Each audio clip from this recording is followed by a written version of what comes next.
It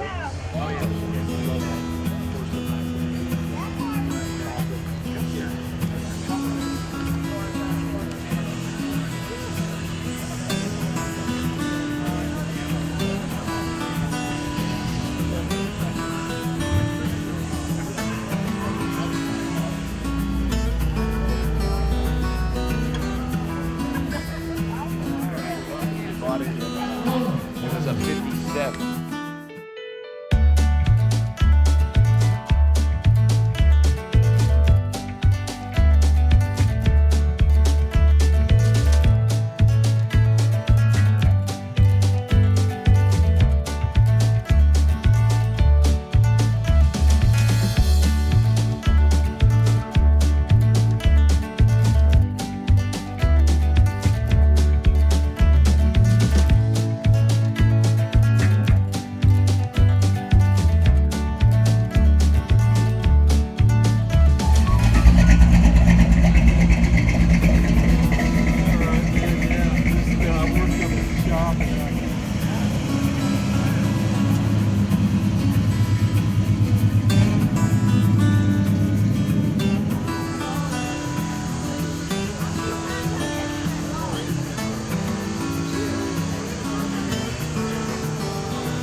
Actually, this was found in pieces, so it wasn't found as a complete automobile. So we've spent the last 2 years putting together what you see here. We brought these two works in progress down here just as kind of a, here's what the nuts and bolts look like, here's where we're going with it. This is a 1909 Ford Model T. This was the first year for the Model T.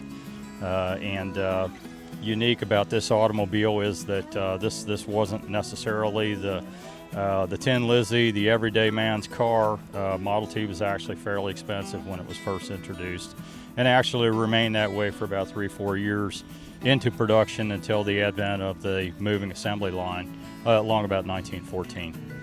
And so unique about this automobile is that it has a very rare aluminum body on it. And the story behind that is that the Ford Motor Company had embarked on aluminum as an alternate material for building these bodies because wood took quite a bit of prep time. It took approximately 3 months to complete and finish a wooden body where the aluminum body could be finished more rapidly. And probably fewer than 25% of the Model Ts that were made in 1909 included this aluminum body. The top on this is kind of an interesting feature. This is called a freestanding top. It was not very popular. It's very complicated to put it up and take it down. It's very heavy, and they were fairly expensive. And when this is completed, this will have effectively have a headliner on the inside, not just a fabric interior, but an actual headliner. And the bars that you see on the side here, commonly called a Landau bar, those are actually springs that lock the bow sections in place once the top is up. You notice that we're sporting white tires. White rubber was the standard for automotive applications up until about 1915. And so unique about these particular tires is that these were the very cheapest of the cheap that Ford could buy in the day. Notice that they have no tread on them. That's not to say that there weren't tires made out of white rubber in the day that had tread. They did, but Ford didn't buy them because these were the cheapest application that they could offer with this automobile that they were aggressively trying to price to a burgeoning market. Well, the various pieces ranged from very good condition to severely dilapidated condition. The body itself had been stored in a barn not too far from where it was originally purchased in 1909. One of the You're looking at a wooden box on the dashboard, for instance, known as a coil box. That was made in Kokomo, Indiana by the Kingston Corporation. They also made the carburetor for this automobile. We don't have that on the car right now, but we have it. The brass work on the car was made by the Atwood Castle Company for a short term in 1909. Atwood Castle was a supplier for lamps and the carbide lamp generator that you see on the running board. And the other brass components on the car likewise came from noted vendors where those vendors are commonly identified on that build sheet. Very comprehensive records kept in early days of automotive, and one can only assume that Ford kept those records for the purpose of repairs and for replacements of parts as those became necessary back in the day.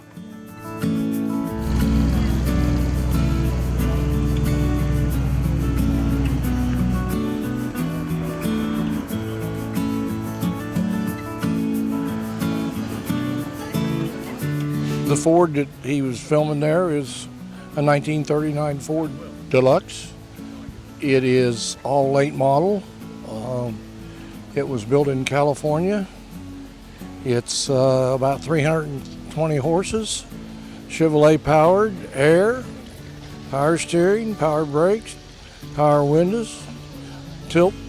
It's basically just a new car covered up inside of an old car. The body on it, like I say, 1939 Ford. And automatic transmission, just get in there and steer it and go. It's got a beautiful purple stripe on it that is a candy purple and a candy colored paint. It picks up the sunlight and the street lights at night. Just looks beautiful. The car is been done about 10 years.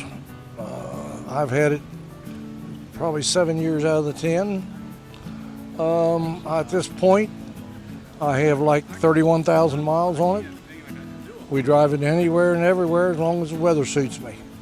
And so basically, it's just a fun family get-together for my wife and I.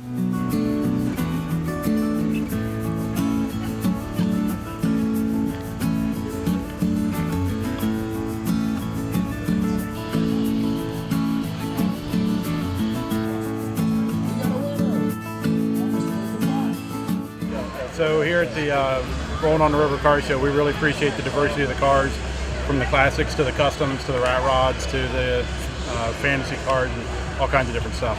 Probably my favorite car that I've seen here is a spider-themed rat rod behind us.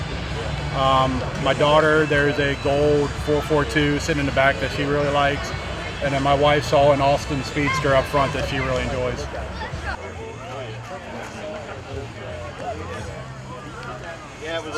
Well, I really like that there's a mix of classic and newer cars. A lot of car shows just kind of have either one or the other, so I like the mixture of both. I like the wide variety of Corvettes, and I like how they have mixed match different stuff, like the rat rods, different muscle cars, and they have the classics, and then some aftermarket newer cars. So far, we've seen an Auburn 1939, I want to say, a very rare car that I've never seen before. So it's just nice seeing cars that are no longer made. What do you like about the car show? The pretty colors, they're really cool looking. Colors and like there's like small ones and big ones, and how like they all have like different paintings and like different designs on them. My favorite is like an aqua blue teal color. Same. That's what I like too. What's your favorite color car? Purple cotton. I like seeing all the tuner cars. I'm more into the tuner style. All right, and what do you think about all these people out here? I'm pretty brave sweating out this heat, man. I mean, they're coming out here doing a good thing. It's a really good car show. I come out every year. I love it. It's a great time. I recommend everybody come out. The era I come from is very different. They don't make cars the way they used to, and just seeing the way they did used to make cars is actually a big surprise. You get to learn a lot when I come out here.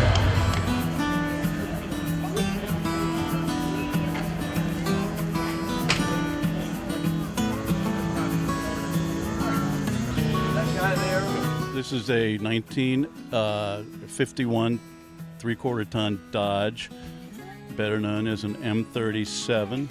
It was considered a workhorse during the Vietnam and Korean Wars.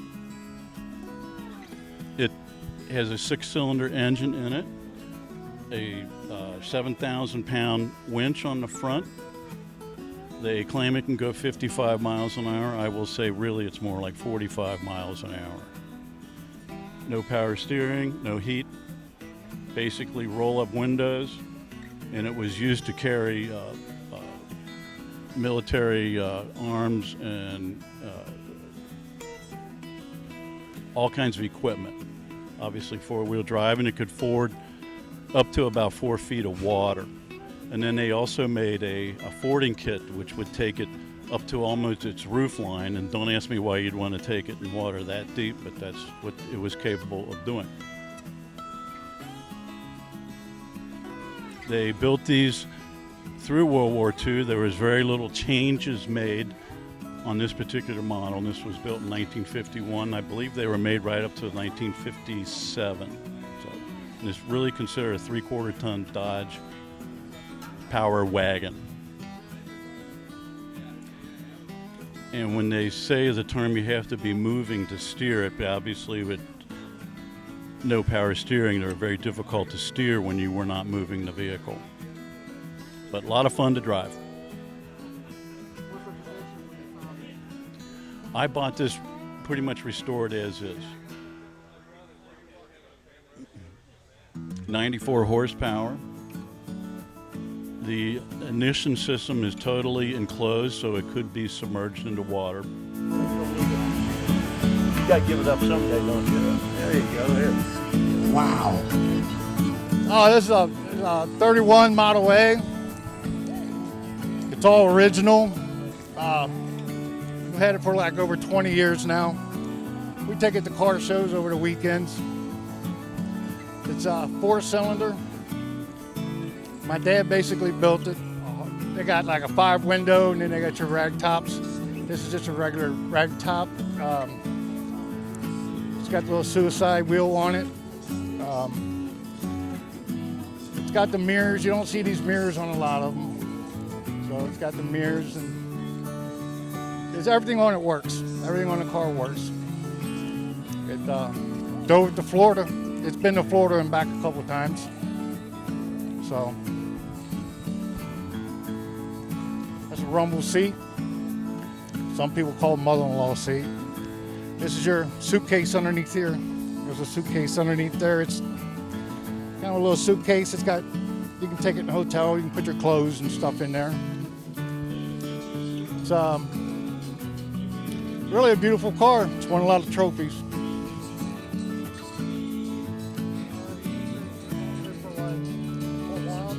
Yeah, about 20 years. I owned this car for about 20 years. This particular car. We had it up in Hamilton yesterday, car show up there.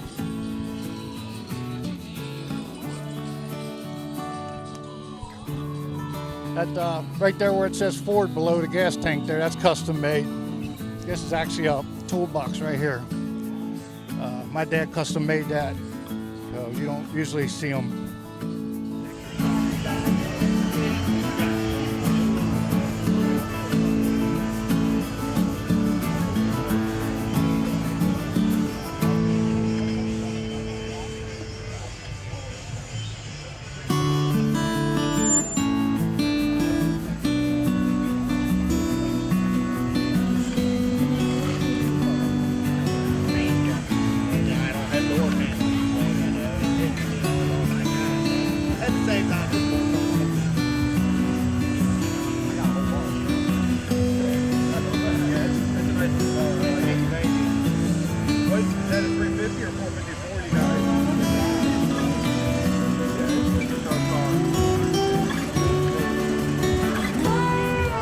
What do you guys want to say to folks that never been to a car show that want to go bring their family and everything?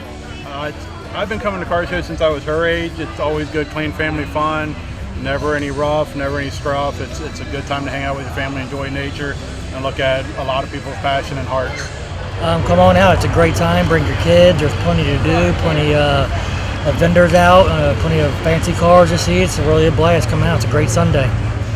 Get here early, but definitely come. It's a trip back in time to yesteryear. All your childhood memories come back. All the good times, all the good fun, the family car. Cars you recognize, cars you don't. It's all a great experience. It gives back a lot of good memories. I highly recommend it. Come on out and see the cars.